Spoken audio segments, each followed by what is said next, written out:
साथियों current transformer यानी कि सीटी साथियों ऐसा उपकरण जो कि हाई वोल्टेज ट्रांसमिशन लाइनों में जो है धारा को जो है एक सुरक्षित मान तक मापता है। साथियों आप इसको जो है स्टेप अप ट्रांसफार्मर भी इसको कह सकते हैं, क्योंकि इसकी प्राइमरी में जो है कम टर्न और सेकेंडरी में ज़्यादा टर्न होते हैं, जिससे कि इसकी सेकेंडरी साइड पर हाई वोल्टेज होते हैं और सेकेंडरी साइड पर जो है करंट जो है कम होता है। नमस्कार साथियों, मैं इंद्रराज गौड़ स्वागत करता हूं आपके अपने YouTube channel ITI jobs IG पर। साथियों इस वीडियो में अपन जानेंगे कंप्लीट इन्फॉर्मेशन करंट ट्रांसफार्मर यानी कि सीटी के बारे में कि करंट ट्रांसफार्मर क्या होता है, इसका कार्य सिद्धांत क्या है, इसका उपयोग अपन कहां कहां पर कर सकते हैं, इसकी संरचना किस किस हिसाब से बनी होती है, एक किस सुरक्षा के लिए यहाँ पर इसका उपयोग करते हैं, यहाँ पर इसके कौन कौन से प्रकार होते हैं और साथ ही इसके महत्वपूर्ण बिंदुओं पर।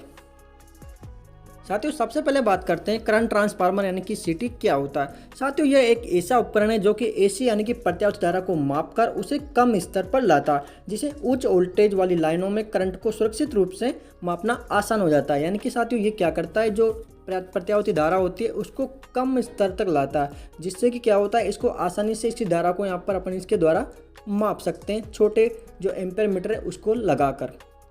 साथियों आपने बड़े बिजली घर होते हैं जो 132 kV के, 220 kV के या 400 kV के, वहाँ पर आपने अक्सर देखा होगा कि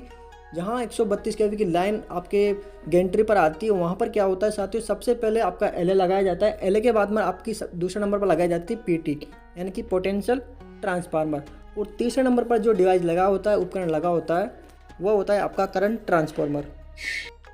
साथियों करंट ट्रांसफार्मर यानी कि सीटी की संरचना की अगर बात करें तो ये कैसे काम करता है साथियों, इसमें क्या होता है इसकी प्राइमरी में जो है नंबर ऑफ टर्न्स जो है बहुत ही कम यानी कि 1 या 2 होते हैं। उसकी जो सेकेंडरी साइड होती है उसमें जो नंबर ऑफ टर्न होते हैं वो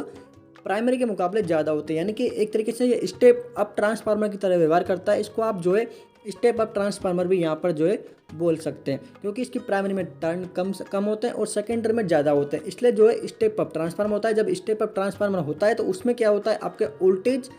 अप होते हैं प्राइमरी के मुकाबले, ठीक है। तो जब वोल्टेज ज़्यादा होंगे तो वहाँ पर क्या हो जाता है, करंट का मान क्या हो जाता है, कम हो जाता है। इसलिए आप जो है करंट का मान कम होने के कारण अपन क्या करते हैं, इस हाई धारा को जो है यहाँ पर कम धारा में परिवर्तन कर देते हैं, और परिवर्तन होने के बाद उस कम धारा को अपन आसानी से छोटे मीटर्स के द्वारा जो है यहाँ पर मेजर कर लेते हैं।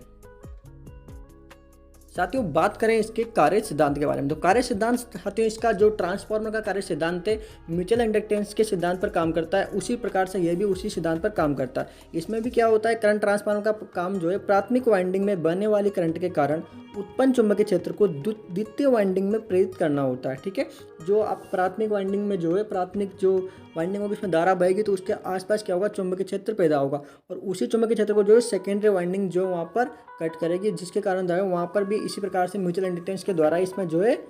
प्रेरित होगा। साथियों बात करें कि करंट ट्रांसफार्मर यानी कि सीटी का क्या उपयोग है। साथियों इसका उपयोग मुख्य रूप से उच्च वोल्टेज वाली लाइनों में करंट को मापने, सुरक्षा उपकरणों को ट्रिगर करने और विद्युत प्रणालियों में निगरानी करने के लिए किया जाता है। साथियों आपने अक्सर देखा होगा कि हाई वोल्टेज ट्रांसमिशन के जो बिजली घर होते हैं वहाँ पर हाई वोल्टेज लाइनों में जो धारा को मापने के लिए उपयोग किया जाता है वो इसी के द्वारा अपन करते हैं, करंट ट्रांसफार्मर द्वारा। क्योंकि हाई वोल्टेज जो ट्रांसमिशन बिजली घर होते हैं वहाँ पर धारा का मान बहुत ज़्यादा होता है, उनको अपन सीधे तौर पर किसी भी मीटर के द्वारा वहाँ पर उसको मेजर नहीं कर सकते। इसलिए वहाँ पर क्या करना होता है, जो धारा की मात्रा होती है उसको पहले कम किया जाता है, और जिस उपकरण के द्वारा उसको कम किया जाता है उसको बोलते हैं यहाँ पर करंट ट्रांसफार्मर, जिसके द्वारा अपन जो है करंट की मात्रा को यहाँ पर कम कर देते हैं और उस कम की हुई मात्रा को अपन आसानी से एम्पेयर मीटर के द्वारा वहाँ पर मेजर कर सकते हैं। इसलिए इसका उपयोग उच्च ट्रांसमिशन लाइनों में जो है किया जाता है।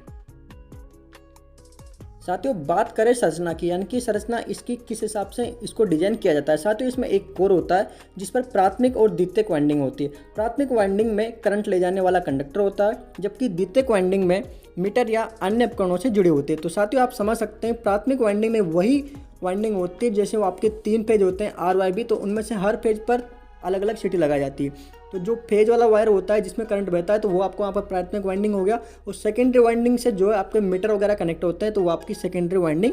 हो गई, ठीक है।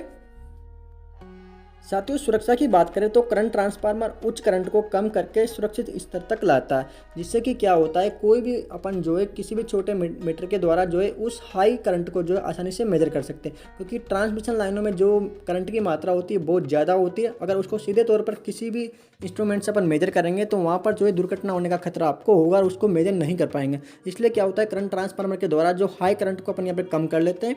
सुरक्षित स्तर तक लाते हैं, उसको जो है आसानी से अपन एम्पेयर मीटर जो होते हैं अपने नॉर्मली जो मार्केट में मिलते हैं उनसे अपन आसानी से उसको मेजर कर सकते हैं एक रेशियो में। ठीक है साथियों, बात करें कि किस किस प्रकार के जो है यहाँ पर करंट ट्रांसफार्मर उपलब्ध होते हैं, जैसे कि आपका बार प्रकार का ट्रांसफार्मर, वाउंड प्रकार का और स्लिप्ड कोर ट्रांसफार्मर की जो है टाइप्स यहाँ पर जो है करंट ट्रांसफार्मर मार्केट में उपलब्ध होते हैं। इसको अलग अलग यूज के हिसाब से यहाँ पर जो है इनको प्रयोग करते हैं। साथियों जानते हैं सबसे महत्वपूर्ण बिंदु जो कि करंट ट्रांसफार्मर के बारे में है कि द्वितीयक वाइंडिंग को कभी भी ओपन सर्किट नहीं छोड़ना चाहिए, यानी कि जो करंट ट्रांसफार्मर की जो सेकेंडरी वाइंडिंग होती है उसको कभी भी ओपन सर्किट यानी कि खुला नहीं छोड़ना चाहिए, क्योंकि इससे उच्च वोल्टेज उत्पन्न हो सकता है। क्योंकि आपने देखा होगा कि प्राथमिक वाइंडिंग में बहुत कम टर्न होते हैं और सेकेंडरी में जो है बहुत ज़्यादा टर्न होते हैं, इसलिए वहाँ पर जो है स्टेप अप ट्रांसफार्मर का वो काम करता है, इसलिए वहाँ पर सेकेंडरी में बहुत ज़्यादा वोल्टेज होंगे, इसलिए उसको कभी भी ओपन नहीं रखना चाहिए। ठीक है, और अगले बिंदु की बात करें तो मापन के लिए इस्तेमाल होने वाले उपकरणों को करंट ट्रांसफार्मर के सेकेंडरी में ही कनेक्ट किया जाना चाहिए। अगर आपको एम्पेयर मीटर लगाना है तो सेकेंडरी वाइंडिंग में आप लगाएंगे, ठीक है, प्राइमरी में नहीं लगाएंगे, सेकेंडरी वाइंडिंग में लगाएंगे कि वहाँ पर जो है करंट की मात्रा बहुत ही कम होगी। ठीक है, और साथ ही अगले पॉइंट की बात करें तो करंट ट्रांसफार्मर का उपयोग केवल एसी करंट को मापने के लिए किया जाता है, यानी कि जो सीटी होती है उसका उपयोग, उस मेजर इंस्ट्रूमेंट का उपयोग अपन केवल और सिर्फ जो है एसी धारा को मापने के लिए यहाँ पर उपयोग करते हैं। साथियों हमने आज जो है इस वीडियो में जाना कि करंट ट्रांसफार्मर यानी कि धारा यानी कि सीटी क्या होता है, इसका उपयोग कहाँ करते हैं, इसका कार्य सिद्धांत क्या है, इसकी संरचना किस हिसाब से है, इसकी सुरक्षा में क्या उपयोग है, साथ ही इसके प्रकार और इसके महत्वपूर्ण बिंदुओं पर अपन ने जो है इस वीडियो में चर्चा की। आपको इन बिंदुओं में धारा ट्रांसफार्मर के बारे में कोई भी डाउट है तो आप कमेंट बॉक्स में कमेंट कर सकते हैं या फिर हमारे टेलीग्राम ग्रुप पर जाकर वहाँ पर जो है हमें मैसेज कर सकते हैं, वहाँ पर आपको डाउट क्लियर कर दिया जाएगा। आई होप दोस्तों आपको वीडियो पसंद आई होगी। मिलते हैं नेक्स्ट वीडियो में, तब तक के लिए जय Hind. Subscribe now and press the bell icon. Never miss an update.